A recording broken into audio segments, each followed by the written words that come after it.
En el año 2006, un equipo de buzos rusos descendió a las aguas frías y oscuras del estrecho de la Peraus, entre la isla de Sajalín y la costa norte de Japón. Buscaban algo que llevaba décadas perdido.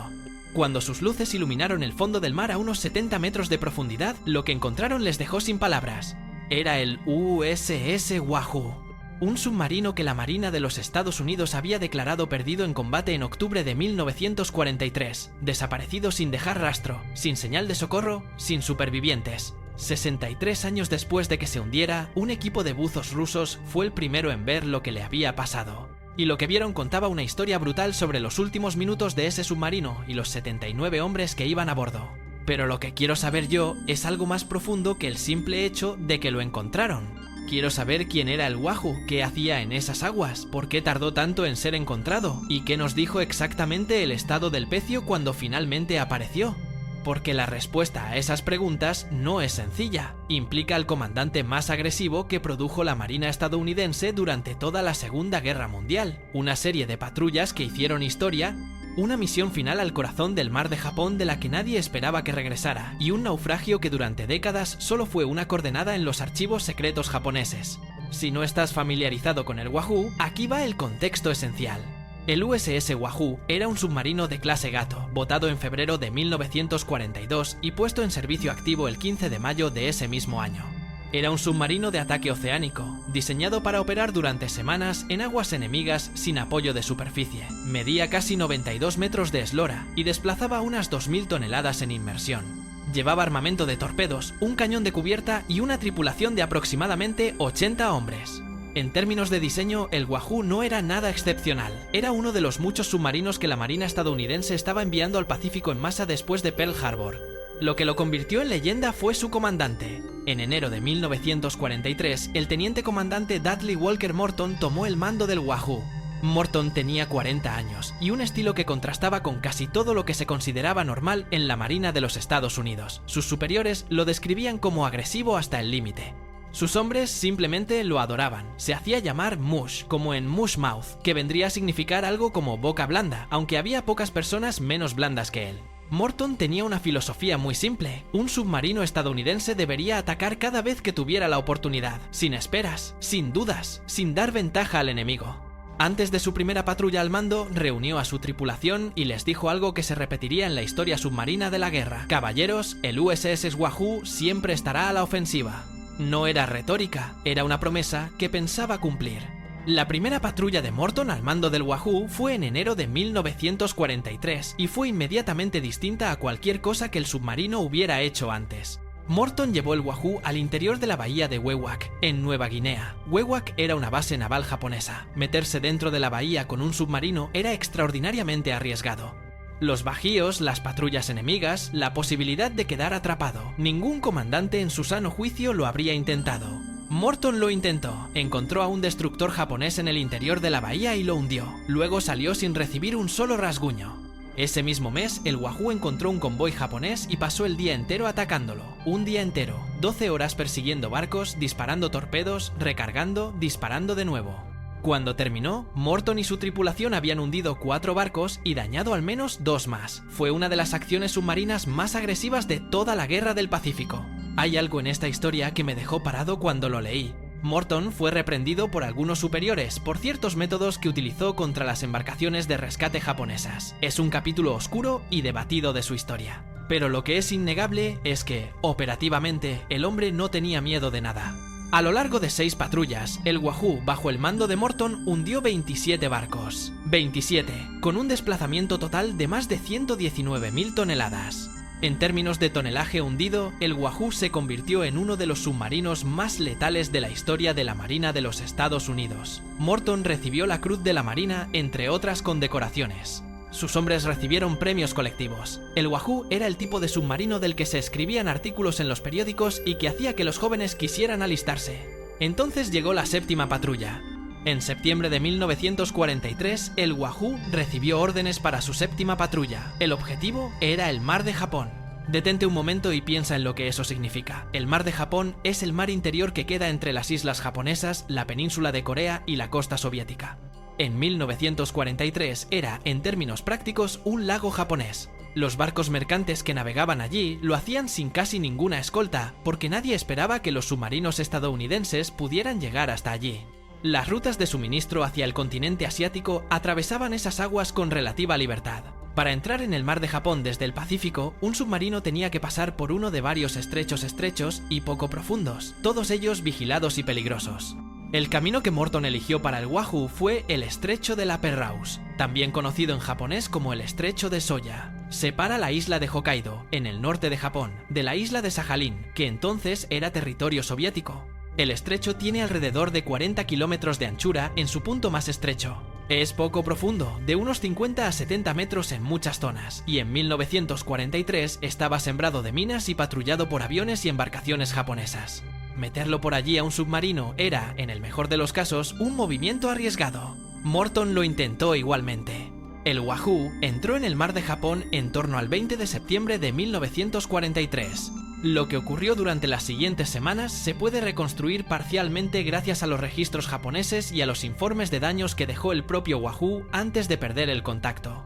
En poco más de 2 semanas de operaciones dentro del mar de Japón, el Wahoo hundió al menos 3 barcos mercantes japoneses, posiblemente más. Era exactamente el tipo de campaña que Morton había prometido, agresiva, penetrando el corazón de las rutas de suministro enemigas, causando un daño desproporcionado.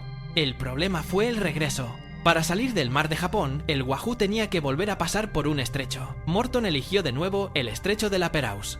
El USS Wahoo transmitió su último mensaje de radio el 9 de octubre de 1943 mientras se encontraba aún dentro del mar de Japón. Después, silencio absoluto. El 9 de octubre de 1943, registros japoneses documentan un ataque coordinado contra un submarino en el estrecho de la Penrose. Aviones de patrulla japoneses localizaron a un sumergible en la superficie o en inmersión poco profunda dentro del estrecho. Lo atacaron con bombas de profundidad aéreas. Barcos de escolta en la zona también participaron. Los registros japoneses anotaron el ataque como exitoso, aunque como era habitual no había forma de confirmarlo de inmediato. La Marina de los Estados Unidos esperó. Pasaron semanas, pasaron meses. El Wahoo no regresó. No hubo señales de radio, no hubo supervivientes rescatados, no hubo ningún indicio de que el submarino y sus 79 hombres existieran en ningún lugar de la superficie del planeta.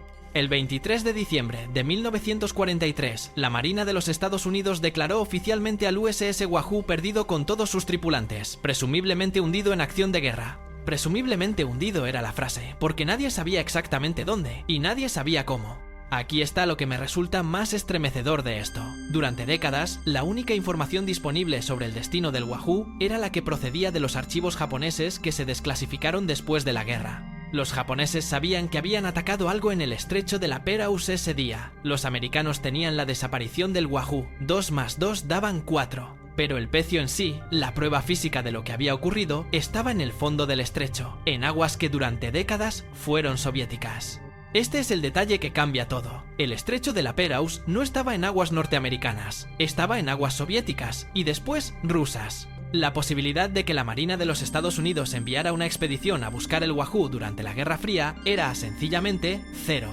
El submarino descansó en aguas rusas durante 60 años porque nadie con acceso podía ir a buscarlo, y nadie que pudiera ir a buscarlo tenía interés en hacerlo. En 2006, un equipo de investigación y buceo ruso descendió al estrecho de la Penrose. No eran los primeros en intentarlo, pero sí los primeros en tener éxito. Lo que encontraron estaba a una profundidad de entre 60 y 70 metros, aproximadamente 4 kilómetros al sur de la costa de Sajalín. Era el casco de un submarino, y el estado de ese casco, cuando los buzos comenzaron a examinarlo, les contó la historia de lo que había ocurrido. Quiero ser cuidadoso aquí porque no toda la información sobre el estado exacto del pecio es pública. Los rusos compartieron sus hallazgos con la Marina de los Estados Unidos y con organizaciones de veteranos, y parte de la información procede de esas comunicaciones y de relatos de primera mano. Lo que puedo decir con confianza es lo siguiente. El Wahoo fue encontrado mayoritariamente intacto como estructura, lo que en sí mismo es informativo. Un submarino que es destruido por una carga de profundidad o por un torpedo antes de hundirse tendería a presentar daños mucho más extensos y dispersos. El hecho de que el casco principal estuviera relativamente intacto sugería que el Wahoo no había sido destruido en la superficie por una explosión masiva. Sin embargo, había daños. daños significativos y concentrados que los expertos interpretaron como consistentes con el impacto de cargas de profundidad aéreas, exactamente el tipo de arma que los registros japoneses describían. Las marcas en el casco eran coherentes con un ataque desde arriba. Los buzos también encontraron evidencias de que el submarino había estado operando cerca de la superficie cuando fue atacado. Esta es la parte importante. Si el Wahoo hubiera estado en inmersión profunda, los ataques aéreos habrían sido mucho menos efectivos. La hipótesis más aceptada es que el Wahoo estaba atravesando el estrecho en superficie, o en inmersión muy poco profunda, intentando pasar lo más rápido posible por un punto de tránsito peligroso, cuando fue detectado y atacado. ¿Por qué en superficie? Posiblemente porque el estrecho es poco profundo y navegar sumergido habría sido extremadamente arriesgado. Posiblemente porque necesitaban cargar las baterías. Posiblemente porque Morton, fiel a su carácter, confió en la velocidad y la oscuridad para atravesar el punto de peligro. Nunca lo sabremos con certeza, porque nadie salió. Hay algo que quiero que se entienda sobre lo que significa encontrar un pecio como este. Los 79 hombres que iban a bordo del Wahoo siguen ahí, siguen en el submarino, en el fondo del estrecho de la Perouse, donde han estado durante más de 80 años. Sus familiares, los que aún quedan vivos, nunca tuvieron un cuerpo que enterrar, una tumba que visitar, un lugar donde dejar flores. Solo tenían la notificación oficial y la larga certeza de que el mar no devolvía a sus muertos. El comandante Morton tenía 40 años cuando murió. Había prometido a su tripulación que el Wahoo siempre estaría a la ofensiva. Cumplió esa promesa hasta el final.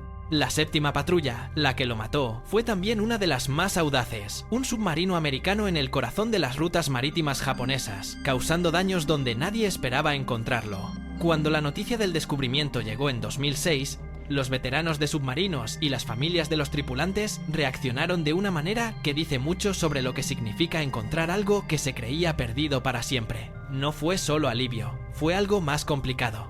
Porque encontrarlo significaba que era real de una forma diferente. Ya no era una suposición, un presumiblemente hundido. Era un hecho. Ese submarino estaba allí. Esos hombres estaban allí. El USS Wahoo es un pecio en aguas rusas. El estatus legal es el de un naufragio de guerra de un país extranjero en aguas de soberanía rusa, lo que complica cualquier noción de intervención o recuperación formal. Además, como tumba de guerra, tanto la ética como los convenios internacionales apuntan en la misma dirección. No se toca, no se perturba, se deja en paz. Hay otra dimensión en este hallazgo que va más allá de lo histórico y lo humano. El Wahoo lleva más de 80 años en agua fría, salada y relativamente poco profunda. Los materiales del submarino, el acero, el caucho, los instrumentos, llevan décadas interactuando con el entorno marino. El ritmo de corrosión, el estado de los diferentes compartimentos, qué se ha preservado y qué no, todo eso es información que tiene valor científico real. Hay alrededor de 3.000 naufragios de la Segunda Guerra Mundial en el Pacífico que aún contienen combustible, munición o materiales potencialmente peligrosos. Entender cómo se degradan estos materiales con el tiempo es una pregunta que importa, no solo históricamente, sino desde el punto de vista medioambiental. El Wahoo, como el Arizona del que hablamos en otro vídeo, es en cierto sentido un laboratorio natural. A diferencia del Arizona, el Wahoo no parece estar filtrando combustible de forma significativa. Eso tiene su propia lógica. Los submarinos no llevaban el tipo de combustible pesado de los grandes acorazados. Pero el estado de los torpedos, del casco, de los mecanismos internos, todo eso es información que los investigadores pueden utilizar para entender mejor qué le ocurre a los muchos otros pecios de guerra que aún no han sido localizados. Permíteme que retroceda un momento y hable de lo que la pérdida del Wahoo significó en términos de la guerra. Dudley Morton era uno de los comandantes de submarinos más brillantes y agresivos que habían producido los Estados Unidos en décadas de historia naval. No era solo un buen oficial. Era un tipo de pensador estratégico y táctico que escaseaba. Sus 6 primeras patrullas al mando del Wahoo habían redefinido lo que un submarino podía hacer si su comandante no tenía miedo de usarlo. Después de la pérdida del Wahoo, el almirante Charles Lockwood, comandante de los submarinos del Pacífico, escribió que Morton era el más grande de todos los comandantes de submarinos. No uno de los mejores, el más grande. Eso no lo escribió un cronista décadas después. Lo escribió el hombre que mejor conocía a todos los comandantes de submarinos americanos en 1943, poco después de perderlo. Hay una ironía enorme en cómo terminó la historia del Wahoo. El barco que nunca dudó en atacar, el comandante que nunca titubeó, murió precisamente en el momento en que intentaba retirarse. No en medio de un ataque audaz contra una flota japonesa, no en el interior de un puerto enemigo. Murió tratando de salir de aguas peligrosas y regresar a casa. Hay algo en eso que dice más sobre la guerra que cualquier victoria. Aquí está la lista de razones por las que el Wahoo tardó 63 años en ser localizado. No es una sola razón, son varias que se apilan unas sobre otras. La primera es la soberanía. El estrecho de la Perouse es una vía marítima que bordea aguas soviéticas y después rusas. Durante la Guerra Fría, la idea de que la Marina de los Estados Unidos enviara una expedición de búsqueda allí era impensable, no operativa, no políticamente, en ningún sentido. El Wahoo estaba en un lugar al que los americanos no podían ir. La segunda es la profundidad y la visibilidad. El estrecho tiene aguas frías, corrientes fuertes y visibilidad reducida. Hacer una búsqueda efectiva en esas condiciones, especialmente con la tecnología de las décadas anteriores, era técnicamente muy difícil. La tercera es que nadie sabía exactamente dónde buscar. Los registros japoneses indicaban una zona general, no unas coordenadas. Y el estrecho es lo suficientemente grande como para que una zona general no sirva de mucho sin tecnología de sonar de alta resolución. Y la cuarta razón es la más honesta de todas. Durante décadas, nadie con capacidad para buscarlo tenía incentivos suficientes para hacerlo. Los pecios de guerra son costosos de localizar, requieren recursos especializados, y el resultado suele ser el mismo, un pecio en el fondo del mar que no puede tocarse porque es una tumba de guerra. Que fuera un equipo ruso el que finalmente lo encontrara en 2006 tiene su propia lógica histórica. Con el fin de la Guerra Fría, las relaciones entre Rusia y los Estados Unidos habían cambiado lo suficiente como para que esta clase de colaboración informal fuera posible. Los resultados del hallazgo fueron compartidos. Fue, en ese sentido pequeño y específico, un momento de apertura entre dos países que habían pasado décadas mirándose con desconfianza a través de exactamente ese estrecho. Así que esto es lo que sabemos sobre el USS Wahoo. Era el submarino más agresivo de la Marina de los Estados Unidos, al mando del oficial de submarinos más audaz que ese país produjo durante la Segunda Guerra Mundial. En sus 6 primeras patrullas, hundió 27 barcos.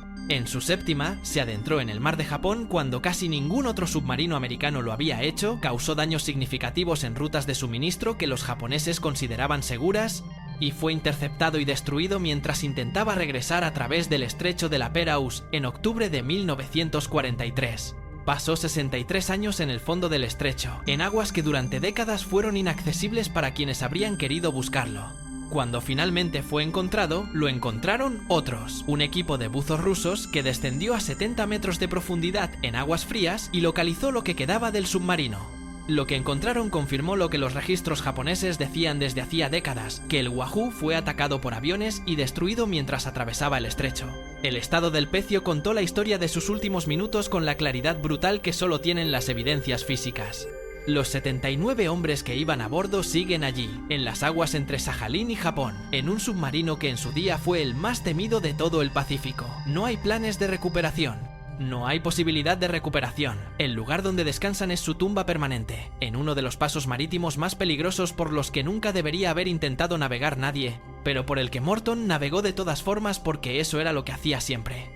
Prometió que el USS Wahoo siempre estaría a la ofensiva. Cumplió esa promesa hasta el último día. Si este vídeo te ha parecido interesante y quieres ver más sobre barcos y submarinos de la Segunda Guerra Mundial con esta misma profundidad, dímelo en los comentarios y haré más. También puedes suscribirte para no perderte los próximos. Nos vemos en el siguiente.